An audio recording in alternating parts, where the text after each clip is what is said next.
Thanks for agreeing to serve on the unit elections team for your lodge or chapter. Your work assisting scout troops or varsity teams with the Order of the Arrow elections is very important to the proper conduct of the Order of the Arrow in your council.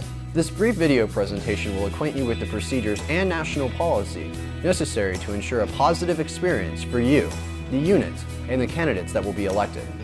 Before the election and well in advance of your lodge's unit election season, unit election teams should contact every scoutmaster or coach in their district or council. Some lodges and chapters send out a letter with all information and contacts necessary to schedule a unit election. Make sure your election teams have the following information: the unit number, the name and phone number of each scoutmaster or coach, the location where the troop or team meets, and the date and time of the scheduled unit election. This information can be obtained through your council service center or staff advisor. Once the unit election is scheduled, confirm the election details with the scoutmaster or coach about 1 week before the assigned date. Use this opportunity to discuss the role of the Order of the Arrow in the unit and the election procedure itself. Obtain the name and phone number of the OA troop or team representative and coordinate his participation with your team in the upcoming election. When recruiting airmen to serve on unit election teams, it is recommended that the majority of the team members be from outside the unit where the election is being held.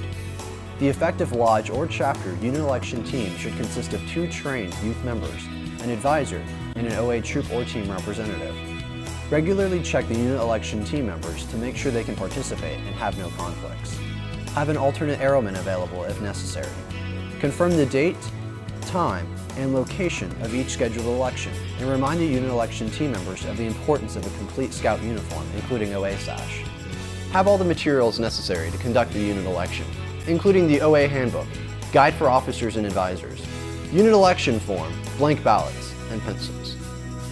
Plan to arrive early at the troop or team meeting place and check in with the scoutmaster or coach. Go over the list of eligible scouts for election and determine if at least half of the active troop or team membership is present, as required by the election policy. Remember, the list of scouts eligible for election is approved by the unit leader prior to the election. This is also a good time to ask if the troop or team committee wishes to nominate an adult candidate for membership. Very carefully go over the election procedure with the scoutmaster or coach and the OA representative. Conduct the unit election using part 1 of this video and the ceremony and the guide for officers and advisors. After voting, count the ballots with the scoutmaster, coach, or duly designated adult representative. A scout is elected if he receives votes from at least half of those who turn in ballots, rounding up in the case of an odd number. If the unit does not elect any candidates, inform the scoutmaster or coach, answer any additional questions, and conduct one more vote. If no scouts are elected on the second vote, this is the final result and no further elections can be conducted, nor can the adult candidate recommendation be considered that year. If the scoutmaster or coach wishes to announce the results immediately, he or she may do so. If the results are announced, give the candidates written information about the date, location, costs, and other details of the next scheduled ordeal. Explain to the scouts that the ordeal must be completed within 1 year of the unit election, or his candidacy expires and he must be re-elected by his unit. Candidates should be called out by the lodge or chapter at the earliest possible time, either at summer camp, a camporee, or a specially arranged ceremony.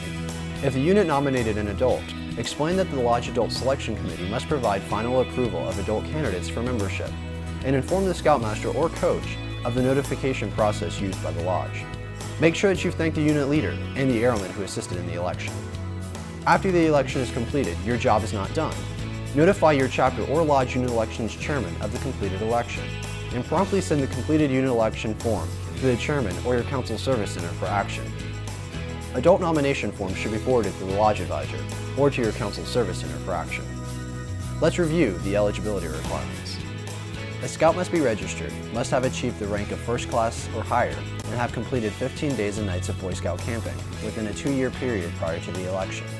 The 15 days and nights of camping must consist of 1, but no more than 1, long-term camping experience, consisting of 6 consecutive days and 5 nights of resident camping, like council summer camp.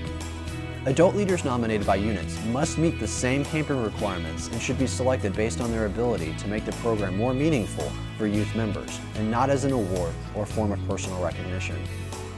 Questions? The latest unit elections criteria are found in the current edition of the Guide for Officers and Advisors, which includes more detail on election requirements and procedures, an election ceremony script, a sample unit election announcement letter, and a sample unit election report that can be adapted for use in your lodge or chapter. Consult your lodge advisors in matters related to the interpretation of these policies and procedures. Remember, you'll give many scouts their first impression of the Order of the Arrow. Be energetic, excited, and enthusiastic. Your role as a member of the unit elections team is very important. Thanks for investing your time. It's worth it, and good luck.